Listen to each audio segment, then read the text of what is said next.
Olá, minha gente, muito boa noite. Terça-feira, podcast direto de Brasília, uma parceria do meu blog, o blog do Magno, com a Folha de Pernambuco. Se acompanha pelo YouTube da Folha, @FolhaPE, e pelo YouTube do meu blog, @blog do Magno. O nosso convidado de hoje é João Vicente Goulart, filho do ex-presidente João Goulart, que já está aqui nos nossos estudos. O nosso podcast tem também parcerias com vários veículos de comunicação no Nordeste. A Gazeta News, em Alagoas, a Rede Mais, com 25 emissoras na Paraíba, a Rede ANC, a Notícia do Ceará, com 50 emissoras no Ceará.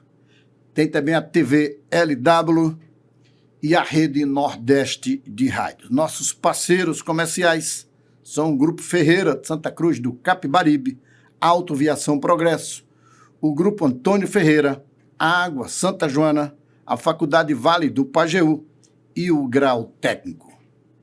Muito boa noite, meu caro João Vicente Goulart. Boa noite, Magno. Para mim é uma satisfação estar hoje aqui contigo. Temos adiado algumas vezes o nosso encontro, mas sempre tem tempo para nós nos encontrarmos nesse belo programa que tu diriges e nessa abrangência que tem o blog do Magno. Então, para mim é uma satisfação estar falando hoje aqui com teus ouvintes, com os teus amigos, e muito obrigado pelo espaço, muito obrigado por estar aqui e muito obrigado para a gente mergulhar um pouco nessa história do Brasil, como tu me disseste anteriormente. Muito obrigado. Ainda há um mistério muito grande em relação à morte do seu pai? Magno, existe sim ainda andamentos para serem alcançados, né? Objetivos para serem alcançados. Nós conseguimos fazer, através da Comissão da Verdade, a exumação em 2013, que não teve um resultado de incógnitas, né? Nem que sim, nem que não. O problema, que ainda continua aberto, essa grande dúvida nacional, e que é, sem dúvida alguma, uma obrigação do Estado brasileiro saber realmente o que aconteceu com um dos seus ex-presidentes da República, dos presidentes que, em 64, sofreu o golpe de Estado, né, onde se implantou uma ditadura, o único presidente constitucional desse país que morreu no exílio, e a história nacional ainda não consegue debelar essa dúvida, é uma coisa preocupante para nossos historiadores, para nossas pesquisas políticas, para as nossas a historiografia em si, não ter resolvido essa dúvida que aflige a toda a soberania do país, a história nacional. A dúvida seria se ele morreu de coração ou se morreu de outra doença, ou se foi envenenamento, assim? O que se supõe, né, e que não é só suposições, não é só... Existem inúmeras indicações, né, que ele realmente foi vítima de uma troca de remédios pela Operação Condor. Um dos braços da Operação Condor. A Operação Condor não era uma operação em si. A Operação Condor tinha vários... era uma cooperativa do terror, vamos dizer assim. Era uma união de todos os serviços secretos das ditaduras latino-americanas que operaram no Brasil, que perseguiram não só brasileiros, como argentinos, como chilenos, como peruanos, como bolivianos. A Operação Condor se dá e existem inúmeros casos já comprovados de envenenamento, como o presidente Frei Montalva no Chile, como outros guerrilheiros do MIR, né, que também foram envenenados. Inclusive, houve, naquele momento, no Chile, nós temos no Chile, houve um grande químico, né, que chamava-se Berríos. Uhum. Berríos era um grande químico que a polícia secreta, né, juntou com um dos agentes americanos, chamado Michael Townley, que inclusive foi quem programou o assassinato do Letelier em Washington, e que hoje vive, né, democraticamente, no maior país democrático do mundo, vive com outra identidade e com uma identidade secreta.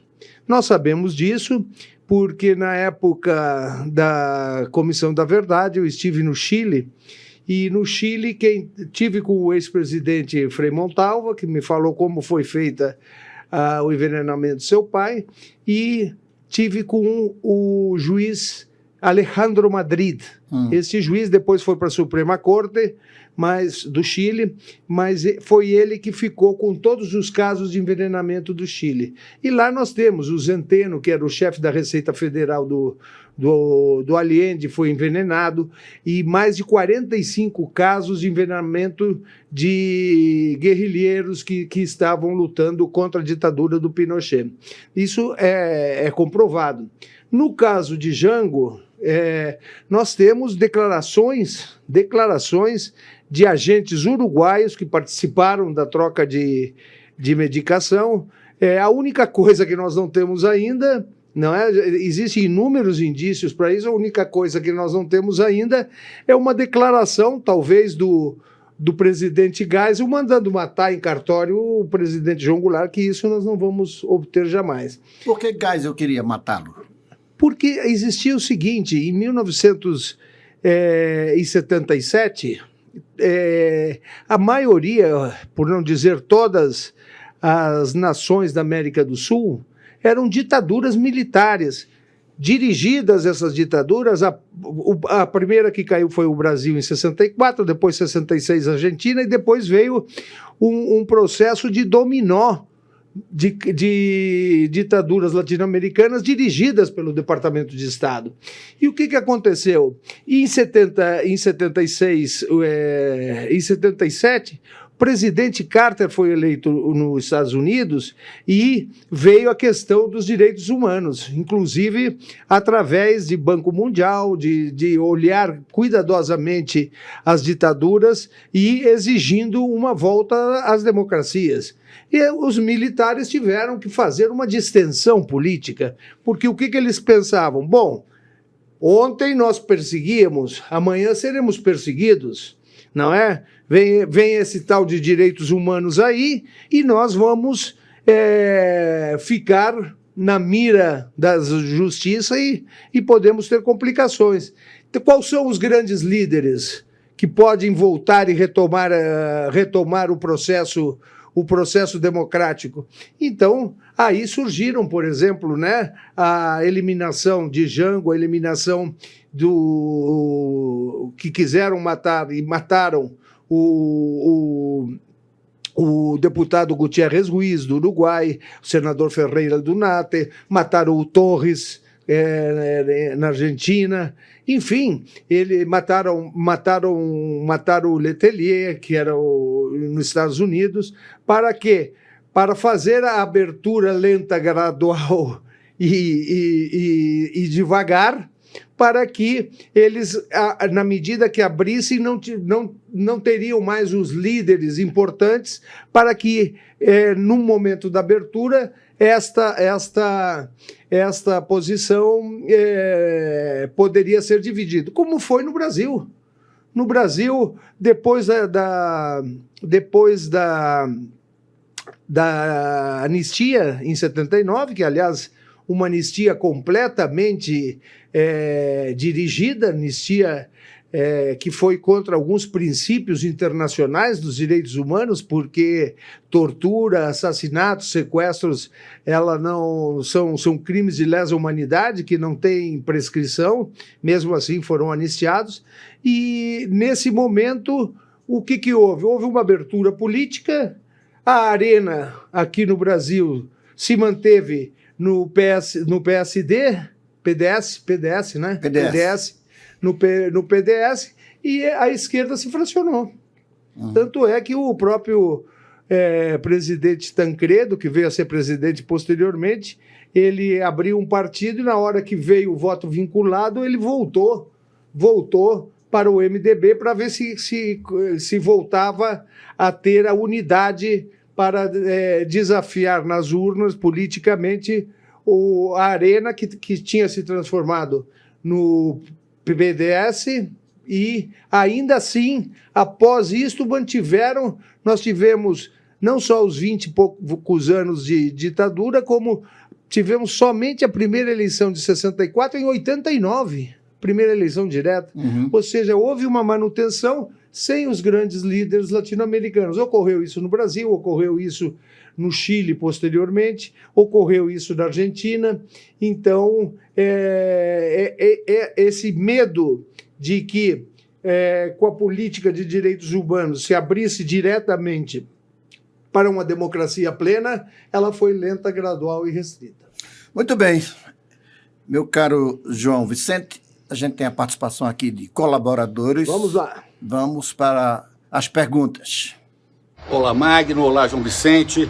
Eu sou Marcelo Tonhozzi, do Poder 360, e é um enorme prazer estar aqui participando desse programa que já é um campeão de audiência.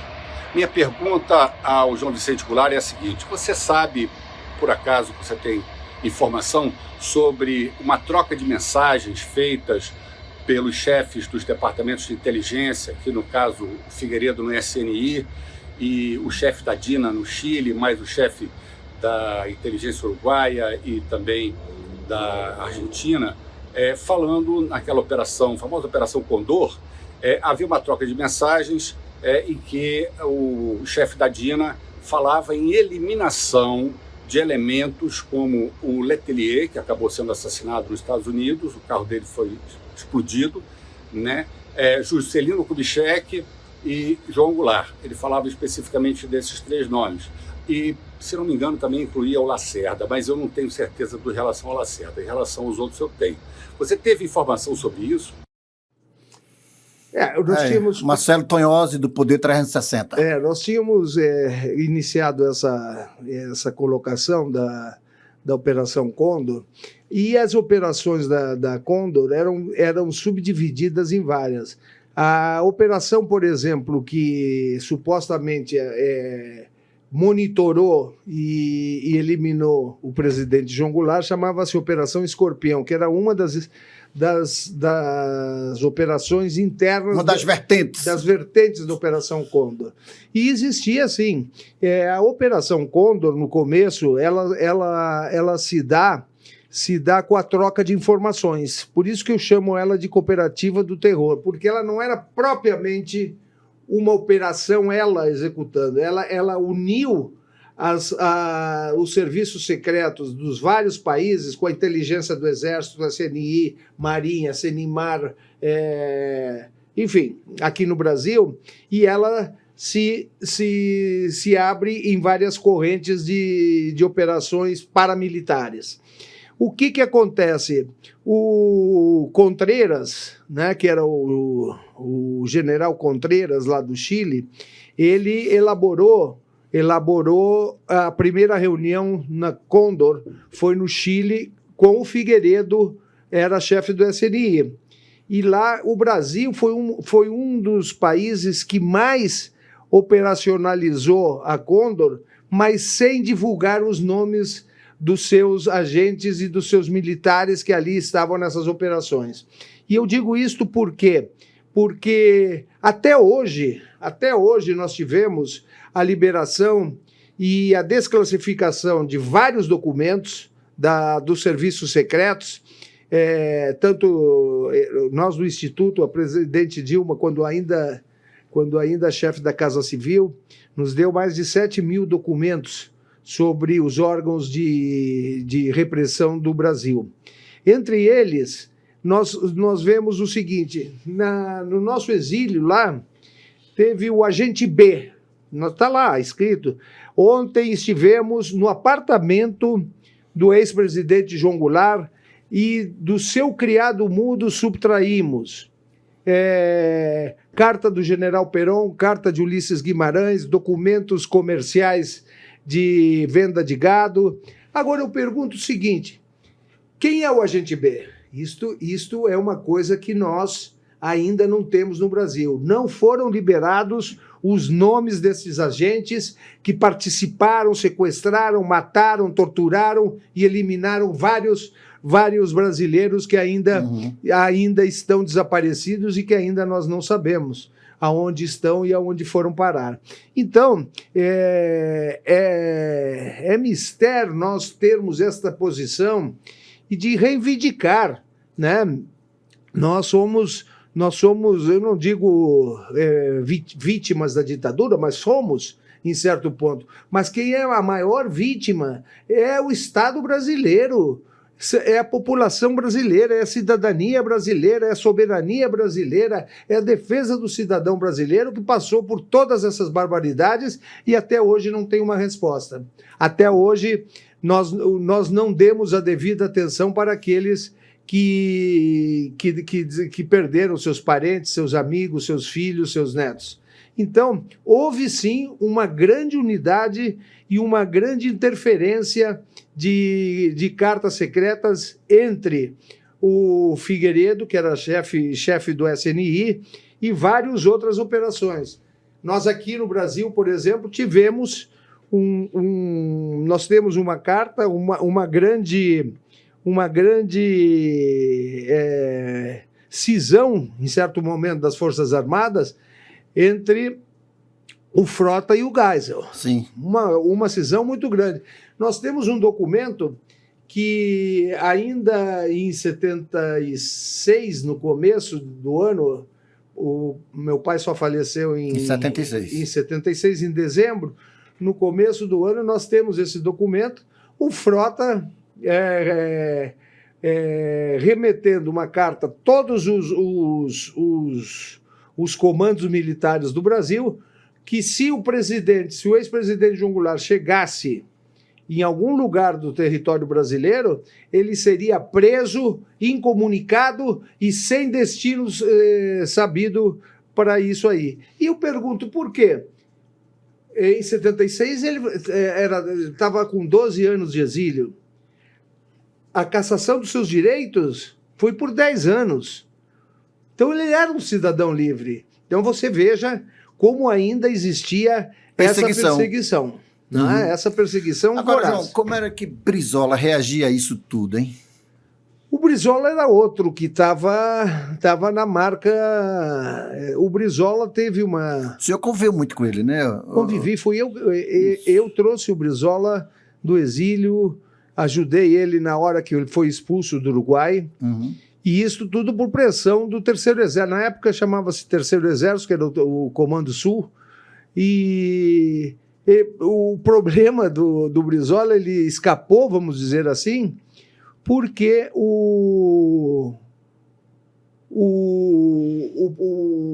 na hora da expulsão do Uruguai, que foi ordem do Terceiro Exército, foi ordem do Frota para que o Uruguai o expulsasse, em 77, o Carter já tinha assumido a presidência dos Estados Unidos, americana, todo o sistema militar, o sistema pensava que ele ia para trás da cortina. Bom, agora nós nos livramos. E ele, com muita sagacidade, entrou na Embaixada Americana para testar se aquele negócio do Carter de direitos humanos era verdade ou não. E o Carter autorizou ele ir para os Estados Unidos. Aí se salvou. Agora, o Brizola estava na lista da Operação Condor. Isto foi detectado, estava o pai, o Brizola, brasileiros, né? O Arraes, naquele momento, Sim. estava na Argélia e o serviço argelino detectou Que ele também estava na lista. Que ele também estava na lista. Então, foi o Neiva Moreira que o Arraes pediu para o Neiva ir até o Uruguai e comunicar aos dois que eles tinham essa informação, que era uma informação muito significativa e que tomassem porque cuidado. era para tirar a vida dele, né? Tanto é, Magno, que diante desse panorama, e o Uruguai também, em 73, já tinha sido, já era uma ditadura, né? O Uruguai perseguia também o pai. O que o pai fez naquele momento? Ele disse, bom, eu não tô mais cassado, né? Porque a cassação dos meus direitos políticos foi por 10 anos. Então eu vou renunciar ao asilo político, e pedir para o ministro do Interior, já que eu estou aqui há 12 anos, pago imposto, vou pedir a residência. Ele fez isso e foi negado. Então ele ficou numa situação, no Uruguai e na Argentina, sem residência legal. E ele não, a partir daí que foi negado, ele não dormia 2 noites no mesmo lugar. Então por isso que ele morreu na Argentina. Ele ficava saindo, ia a Buenos Aires, ia a Corrientes, a província de Corrientes, ia a Mercedes, ia a Tacuarembó, voltava para Maldonado. Ele ficava nessa... Não tinha nem passaporte, né? Instabilidade, né? Uma instabilidade, e por isso que a gente diz, mataram ele de qualquer jeito, ou com veneno ou com perseguição. Porque... Agora, quando eu falo assim, Brizola, sobre essa tese de seu pai morreu por envenenamento, o Brizola tinha convicção disso também? Também, tanto é que foi o Brizola que pediu na época, isso foi em 2001, me parece. Em 2001 ele solicitou ao Miro Teixeira a primeira CPI externa da Câmara Federal para a investigação. E lá tem os depoimentos do Arraes, tem os depoimentos de várias pessoas. Arraes também falou isso? Falou também, foi ele que mandou dizer isso. Agora, meu caro João Goulart, havia divergências históricas. Eu li muito isso, inclusive entrevistei Brizola e o próprio Arraes. Por que Arraes não se dava bem com Brizola, hein? Eu não sei, assim, particularmente, mas eu acho que ele tinha outro caminho a seguir, né? Parece que os dois queriam ser candidato à presidência, parece que tinha divergências. Isso já na volta do exílio, né? O Arraes construiu o PS, o Partido Socialista Brasileiro, o PSB, o Brizola nós construímos, eu sou fundador do PDT, quando perdemos o PTB na época, e isso também por influência, o PTB na mão do Brizola seria um partido de muita referência histórica. Né? Afinal, o Brasil, os grandes avanços trabalhistas foram através do PTB, Getúlio, Jango, 13º, que é do presidente João Goulart, CLT, né? CLT do Getúlio, férias, enfim, isso aí é outro panorama que nós podemos falar também. Vamos para mais perguntas. Olá, doutor João Vicente Goulart. Olá, Magno. Eu sou Rodolfo Lago, editor-chefe da edição nacional do Correio da Manhã. Muito obrigado pela oportunidade da pergunta. Dr. João Vicente, no intervalo de menos de um ano, os 3 principais líderes políticos do Brasil, João Goulart, Juscelino Kubitschek e Carlos Lacerda, morreram. Recentemente abriu-se também uma investigação nova sobre as circunstâncias do acidente que vitimou Juscelino Kubitschek na Via Dutra, no Rio de Janeiro. Na sua opinião, qual a conexão entre essas 3 mortes? E o senhor acredita que haja envolvimento da chamada Operação Condor, a união das ditaduras sul-americanas naquele período? Muito obrigado. Rodolfo, olha, sem dúvida existe uma conexão muito grande com algumas incógnitas, né? Alguns chamam teoria, né, da teoria... Mas, evidentemente, é uma coisa que... Teoria da conspiração? Teoria da conspiração. Mas, evidentemente, é uma questão de muita dúvida, Jango morre, Juscelino morre em setembro de 76, Jango morre em dezembro de 76 e o Lacerda morre em janeiro, fevereiro, março de 77. Todos eles em situações duvidosas. E não esclarecidas até hoje. E não né? esclarecidas até hoje. Vamos lá. Jango, existe até hoje um inquérito aberto no Ministério Público do Rio Grande do Sul. Por quê? Porque não foi esclarecido ainda. E uma das coisas, Magno, que difere muito essas investigações de desaparecimentos, de sequestros do Brasil com os países Argentina, Chile, Uruguai, é que essas investigações aqui são realizadas pelo Ministério Público. E o procurador muda toda hora. Diferente do Chile, por exemplo, que no caso do presidente Frei Montalva, o juiz Alejandro Madrid foi até os Estados Unidos, porque ele conduz a investigação, e só ele vai até o final. Ele foi aos Estados Unidos e pediu um encontro com Michael Townley, que era um dos agentes secretos que trabalhou com o Berrios numa casa no Chile, no Naranjo, um bairro de lá, que chamava-se Operação Andréia. Construíram 10 venenos para essa finalidade de eliminar sem deixar rastros. Uhum. E o Juscelino morre numa circunstância que, anos depois, abriram fizeram exumação do seu motorista, do Geraldo, e tinha um furo na cabeça. Era um prego do caixão. Não sei se era um prego do caixão. Né? São circunstâncias que nos levam a essa dúvida. O Lacerda foi tomar uma injeção num posto de saúde por uma gripe forte e 4, 5 horas depois estava morto. Por que o Lacerda?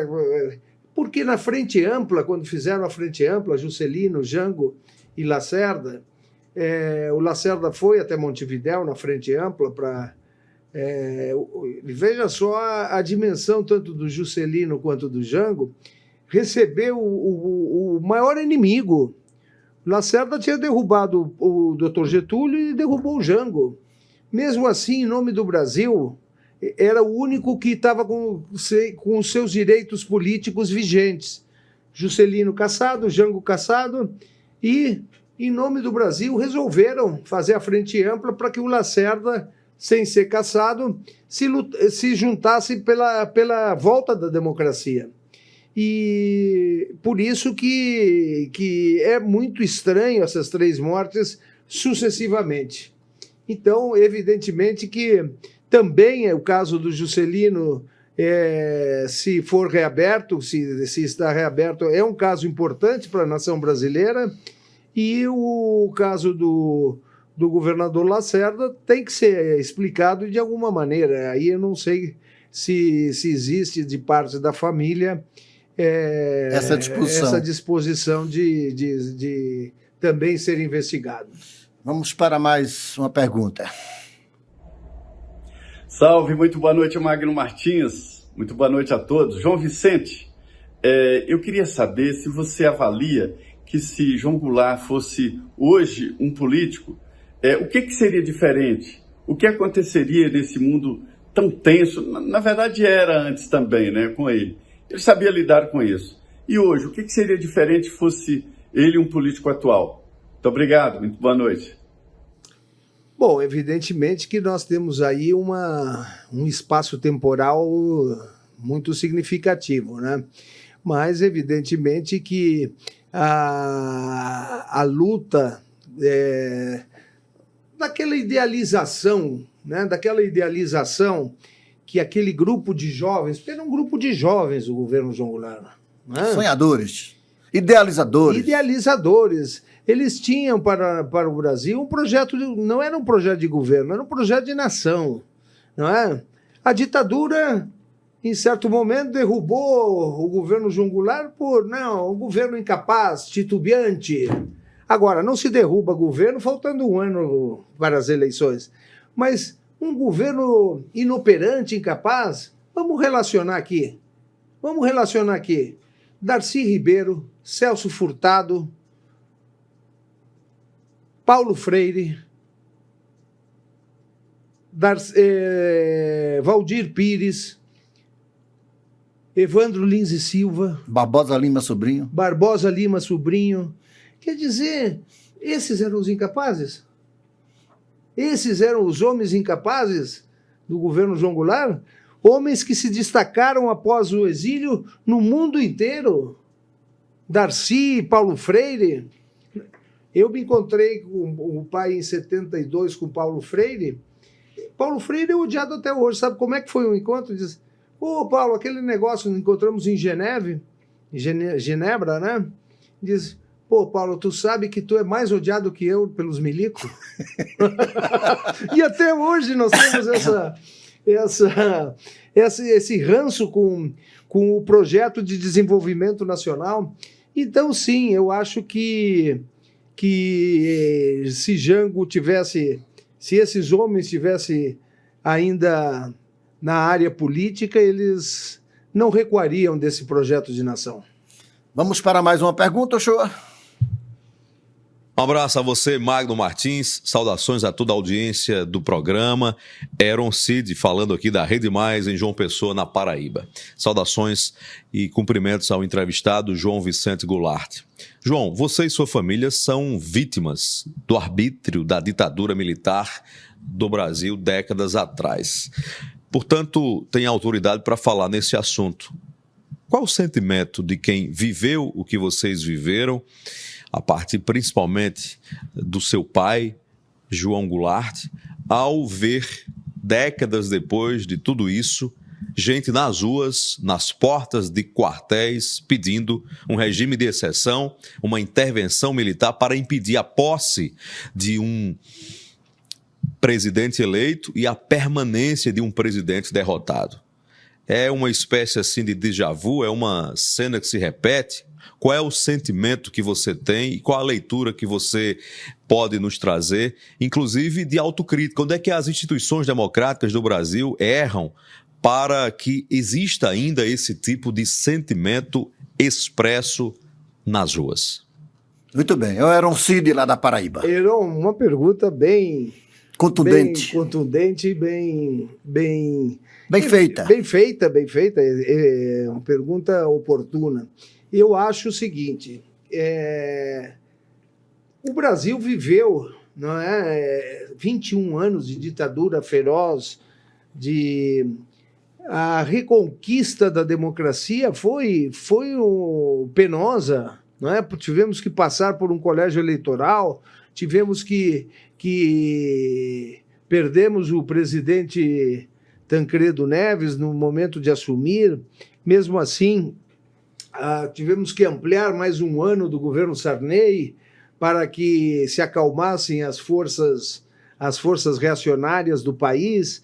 Conquistamos o direito, após isso, de termos eleições diretas em 89. E mesmo assim tivemos o furacão, não é? Que era o Collor, que saiu de Alagoas e ganhou uma eleição que se supunha, depois de tantos anos de ditadura, supunhamos, não é, que estávamos cansados da política de direita, né? Que aquela política popular progressista teria que voltar. E tivemos a pior surpresa do que aconteceu. Não vamos aqui detalhar o que aconteceu com o mandato do presidente Collor.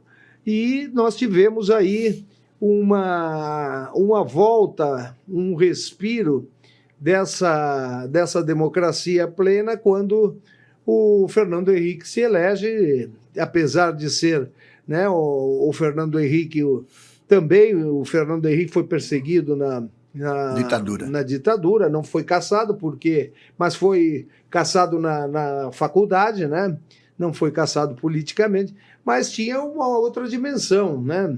Tanto é que estabeleceu várias posições de reparação daqueles pessoal que tinha sofrido e tal, e avançou no governo posterior, em 2002, com a eleição do presidente Lula. Agora, eu acho que nós temos que ver profundamente se nós cuidamos ou não dessa democracia. Eu acho, por exemplo, que o Brasil, poucas vezes no Brasil, as políticas progressistas, né? Teve uma parte de Getúlio ali, teve uma parte de ditadura, teve uma parte de avanços sociais muito profundos, que foi a CLT, férias, 13º foi do Jango, e o Lula chega num momento aonde a direita não era... A direita era uma social-democracia do Fernando Henrique. Era uma social-democracia. Agora, hoje, como nós estamos vendo, esse antagonismo de ódio que existe no país, ele é muito grave. E nós, olhando as ruas, vendo os jovens pedindo a volta, é porque eles não conhecem o que foi a ditadura. Eles falam, queremos liberdade, querem liberdade de expressão e pregam a volta da ditadura. Na ditadura não se podia escrever várias coisas que eram censuradas, músicas censuradas, redações de jornais censurados, rádios censuradas, PMs prendendo parlamentares, caçando parlamentares. Então, nós temos que fazer uma profunda recuperação desse momento histórico. O Brasil tem um esquecimento muito grande da sua história. Outros países preservam a história nacional e os países culturalmente defendem. Eu garanto o seguinte, o cubano sabe mais do processo de ditaduras na América do Sul do que nós brasileiros. Do que o próprio brasileiro. O cubano comum. Então nós temos que programar, fazer mais uma reflexão política e transmitir a essa nova geração o que aconteceu nesse país, que foi muito grave. Aqueles que não conhecem o que aconteceu tendem a repeti-las. Muito bem, vamos para o nosso intervalo. Em seguida a gente volta com o nosso podcast direto de Brasília. Qualidade é variedade, é confiança de verdade. Pra quem faz moda com o coração, tem Comercial Ferreira em cada criação. Comercial Ferreira, pode confiar. Há 25 anos pronta pra entregar pro Brasil inteiro a solução. Comercial Ferreira, tradição sem igual, 25 anos de história, levando qualidade pra sua confecção. Tecidos tudo em um só lugar. A Comercial. Sonhar é o primeiro passo para quem quer realizar. Não foi nada fácil, mas os obstáculos serviram de estímulo para seguir adiante e assim nasceu a FVP. Pioneira em inovações, tecnologia, concursos de grande relevância socioeconômico para a região. A instituição foi conquistando credibilidade e respeito, o investimento em tecnologia de ponta, qualificação profissional e humanização do ensino superior fez com que os negócios se expandissem. Acreditar que os sonhos não têm fronteiras fez da FVP referência estadual em ensino superior.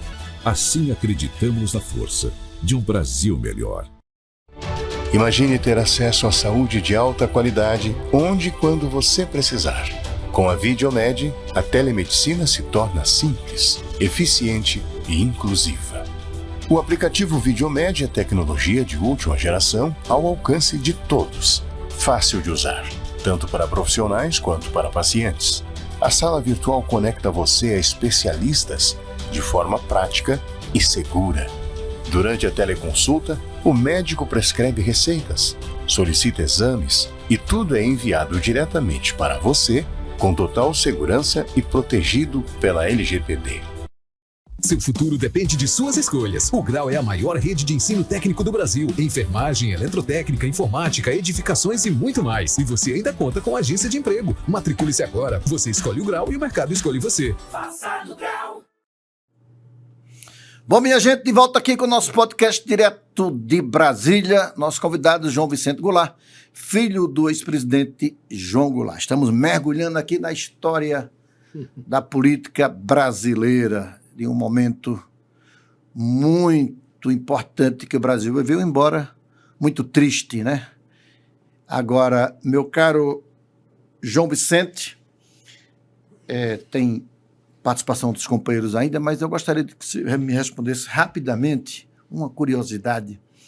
Jango morreu, mas ele tinha planos de voltar para o Brasil e se candidatar?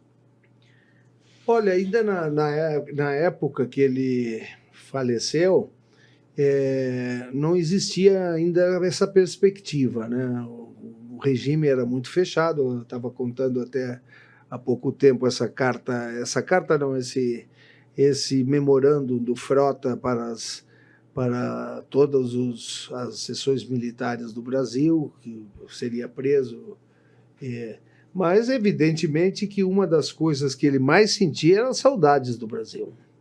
Se ele tivesse oportunidade, eu acho que ele não deixaria de ter alguma participação política, talvez não direta, talvez direta, mas, evidentemente, que a bagagem, né, daquele momento do golpe e até das reformas de base, eu acho que elas eram tão importantes na época. Hoje nós estamos vendo essa colocação do Donald Trump contra o Brasil atinge diretamente a soberania.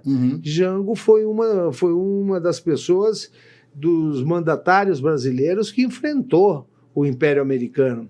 Chegou um momento, no final do seu mandato, que os governadores, né, Magalhães Pinto, de Minas, o Lacerda, do Rio de Janeiro, o governador de São Paulo, tinham mais trânsito na casa. O Arraes estava lá em Pernambuco? Não, mas o Arraes era uma figura ligada em apoio às reformas de base. Sim. O que eu digo é o seguinte, que a deposição de Jango já vinha sendo costurada pelo próprio Estados Unidos. Arquitetada pelos Estados Unidos, pelo Kennedy e depois pelo Johnson. Ou seja, houve uma intervenção política e de dinheiros. Nós tivemos a eleição de 62, Magno. A eleição de 62, através do IBAD, a CIA financiou 500 parlamentares, elegeu 178. Não é? O Rubens Paiva foi o relator, o Ulisses foi o presidente de uma CPI que nunca terminou. Nós temos no Instituto João Goulart essa CPI, toda ela que nós conseguimos. Agora, é evidente que certas coisas eram necessárias no país, são necessárias, e hoje nós estamos vendo isso. A direita brasileira está aí querendo anistia, dizendo que o Brasil tem que se ajoelhar se não der anistia para o Bolsonaro, para o Trump. Com o aval do Trump agora. Mas o que é isso? Isso é um absurdo, não existiria isso nunca. Não é? As medidas que foram tomadas na época, a lei de remessa de lucros, foi uma lei de coragem contra as empresas multinacionais que estavam no país. Então, evidentemente que cuidar da soberania brasileira não é uma questão política interna, como nós estamos vendo aí alguns congressistas defenderem os Estados Unidos. Eu queria ver agora o governador Tarcísio botar aquele boné que ele botou, Make America. Por que ele não bota agora esse boné de novo? Então, nós estamos vendo que muitos parlamentares e políticos deixaram a soberania de lado. Os interesses particulares e coletivos são maiores do que a defesa do Brasil. Vamos para perguntas. Olá, Magno. Olá, caro João Goulart Filho. Aqui Betânia Santana, da Folha de Pernambuco. Caro João, eu estava tendo uma dúvida, assim, porque em 2014 a Polícia Federal descartou, depois de alguns exames, né, a hipótese de seu pai ter sido envenenado. Por que o senhor insiste na tese de mexer, de cascavilhar isso? Não sei se isso deixa o seu nome em evidência e abre brecha para uma possível candidatura. Pode ser isso? E aí, João? Não pode ser, não. Algumas informações que não foi a Polícia Federal que determinou isso. A exumação foi feita no Instituto de Criminologia da Polícia Federal. Mas não foi a Polícia Federal que fez, teve nesse processo de exumação e de investigação dos restos mortais, técnicos de exumação, técnicos médicos, patologistas famosos do Uruguai, pois lá é que ele morava e lá onde teria saído a operação, argentino, para que depois não dissessem que tinham sido, e técnicos brasileiros. Então não foi a Polícia Federal, foi só o Instituto de Criminologia. Quanto a eu insistir, nós não estamos insistindo, ao contrário, nós estamos reivindicando, porque o processo não foi dito que não houve assassinato. Foi dito, o laudo técnico que foi emitido pela essa equipe de técnicos lá, foi que não era possível determinar se foi envenenamento ou não foi envenenamento devido ao tempo transcorrido. E mais, na época ficou em aberto, está em aberto ainda, pela decisão do Ministério Público, que a solicitação da família era que fossem ouvidos os agentes que teriam participado da operação. Trocado remédio. De trocado remédio. Nós pedimos ao governo brasileiro a oitiva do Michael Townley, nos Estados Unidos, do Frederick Latrache, que era o Chief of Station, que operacionalizou a operação em Montevidéu, inclusive com o Fleury, lá em Montevidéu, e pedimos, inclusive, a oitiva do Kissinger, que é ele que dirigiu o Comitê 40 dos Estados Unidos, que participou de todos os assassinatos da América do Sul dos agentes. E isso está aberto até hoje. Isto vou lhe dizer o seguinte, foi o próprio Ministério Público que está aberto, esperando a oitiva. Nós mandamos isso desde 2016, o Ministério da Justiça do Brasil, através de sua Secretaria de Justiça, pediu a oitiva dos americanos e até hoje não teve uma resposta, e a covardia do Ministério da Justiça de nunca ter pedido o retorno desse pedido feito pelo governo brasileiro. Então não fomos nós que insistimos, nós não estamos insistindo, nós não insistimos. É o Ministério Público que pediu a oitiva desses agentes e até hoje o governo brasileiro não se fez presente. Muito bem, mais uma pergunta. Boa noite, Magno. Boa noite, doutor João Vicente. Permita-me cumprimentá-lo e dizer da alegria de poder participar deste programa, e para mim um momento histórico, porque o que vamos conversar aqui remete a uma história do Brasil até hoje não bem explicada, inclusive sobre a morte do ex-presidente João Goulart, seu pai, e que nós gostaríamos nesse instante, o Brasil inteiro, até para uma reposição da verdadeira história, sabemos qual é a percepção da família sobre a morte do ex-presidente João Goulart. Da família, quando ele se refere aí, mãe, nós solicitamos essa investigação, porque não é um problema da família. Eu acho que as pessoas, às vezes, confundem. O problema é do Brasil, né? O problema do Brasil, saber Não é um problema da família. Ele era presidente do Brasil, né? É presidente do Brasil. Foi um homem que foi expulso do Brasil. Teve um exílio, morreu no exílio, o único presidente que morreu no exílio. E uma Operação Condor e acham que é a família que está insistindo nisso. Eu acho que o Brasil é que tinha que ter essa responsabilidade e o dever de saber o que um de seus dirigentes, um dos seus presidentes eleito por 2 vezes, porque ele foi eleito vice-presidente com um voto que não é um voto como hoje é um voto em lista. Jango foi eleito no voto popular, fez mais voto que o vice do Jânio, que era o senador Milton Campos. Então, é um dever da nossa pátria saber o que aconteceu com um dos seus presidentes. Vamos para mais perguntas. Olá, Magno Martins, muito boa noite para você, boa noite, João Vicente Goulart. Sou Felipe Klisman, falo da Rede ANC aqui no estado do Ceará e a minha pergunta é a seguinte. João Vicente, o senhor que tem buscado construir obras para trazer à memória do brasileiro a contribuição do seu pai na política, como que o senhor se sente fazendo esse trabalho e observando cenas e episódios como Bolsonaro e os filhos de Bolsonaro, que sugerem que o Brasil tenha uma postura de rendição ao governo Trump e colocando em jogo a soberania nacional. Muito obrigado. Muito bem. Gostei da pergunta.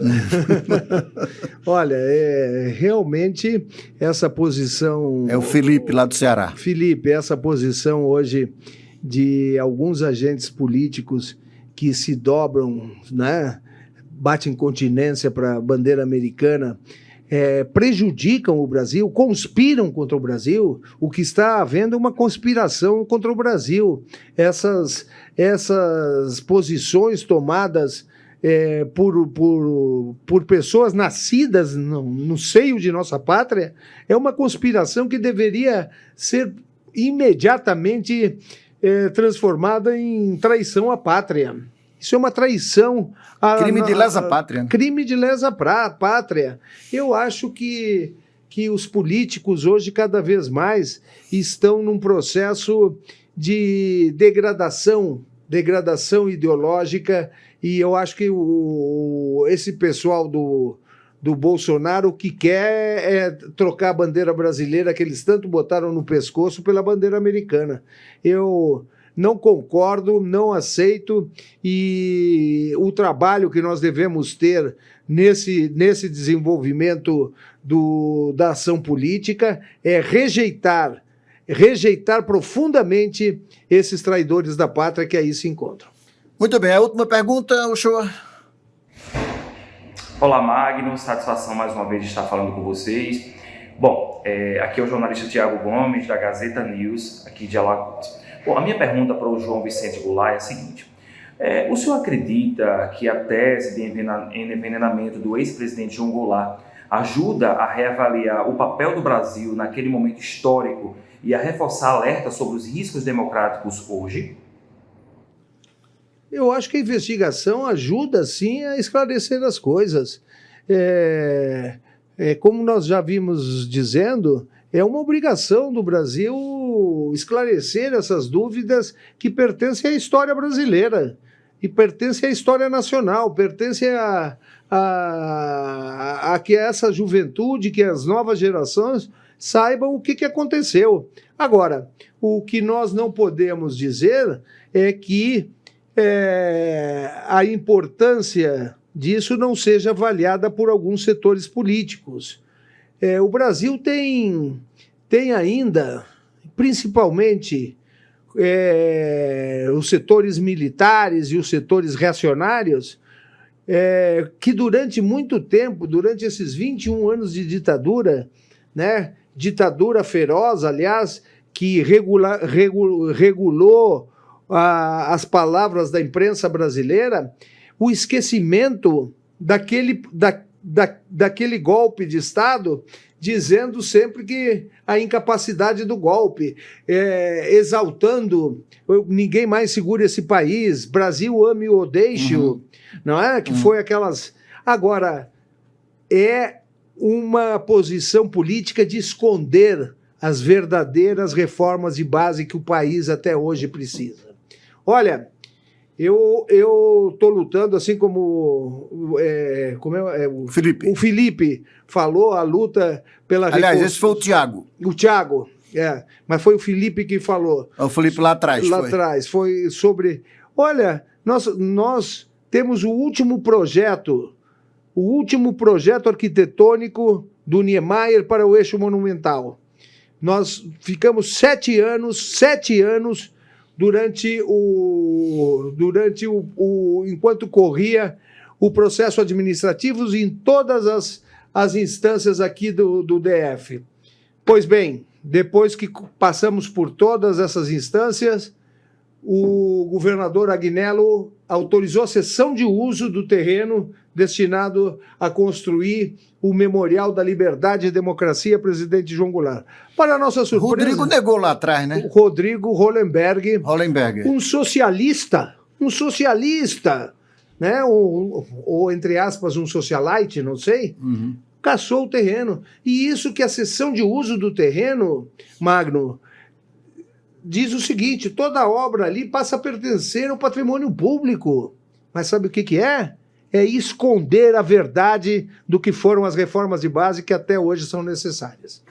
Ô, João, eu leio muito sobre a história do Brasil, e vem um momento desses livros que eu li sobre Brizola e sobre o seu pai, que no golpe o Brizola queria que o Jango reagisse, mas ele se entregou. É mais ou menos por aí, não? Sim. O Brizola sempre teve uma O Brizola só saía na marra. Teve uma ação política durante a sua vida bem mais guerreira, vamos dizer assim, do que o Jango, que era um político bem mais, não vou dizer inteligente, mas um político bem mais hábil do que o Brizola. O que aconteceu em 64? O Brizola queria, tanto em 61, na legalidade, quanto em 64, o Brizola queria reagir. Né? Queria reagir.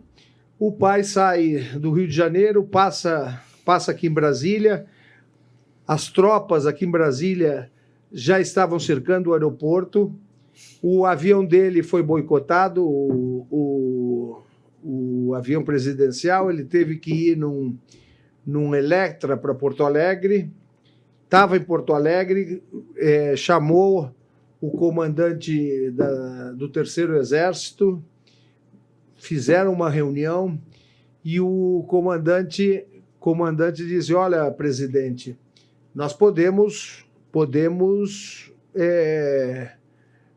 resistir. Agora, já existem, mesmo aqui no Terceiro Exército, já existem algumas unidades rebeldes e a favor do golpe. Nesse momento, o Santiago liga para o pai, Santiago Dantas, e foi a primeira informação que ele teve. Era ministro, né? Era ministro. Santiago liga para ele e diz... E o Santiago tinha sido, por muito tempo, do Juscelino, embaixador em Washington. O Santiago liga e diz: olha, presidente, temos informação que existe toda uma operação do golpe. Existe não só a operação, existe uma frota americana se dirigindo ao Brasil. Aí ele disse: não vai. E evidentemente isso foi, nós soubemos isso depois, o Brasil todo soube isso depois, inclusive que chamava-se Operação Brother Sound.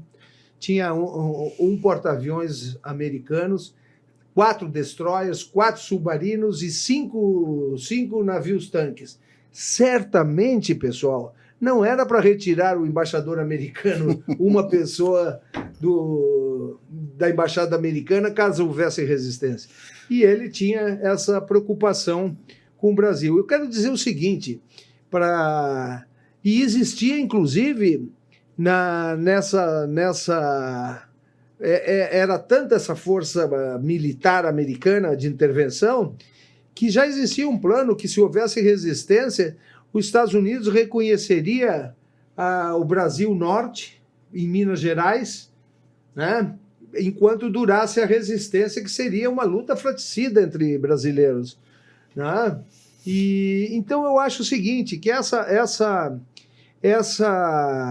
decisão de Jango de não resistir e de ir para o exílio, sábia. Foi sábia e vitoriosa. Muito bem, João. Por que vitoriosa?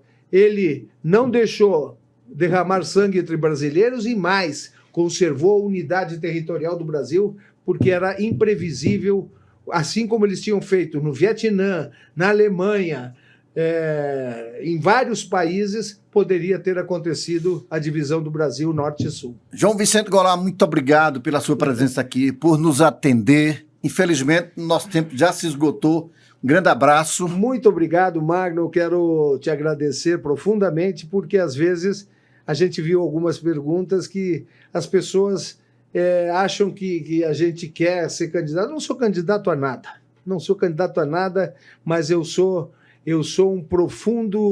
um profundo brasileiro que quer que esse país esclareça a sua história e que não pertença mais aos argumentos das elites. Obrigado, Magno. Muito bem, minha gente. Terça que vem tem podcast direto de Brasília. Muito obrigado.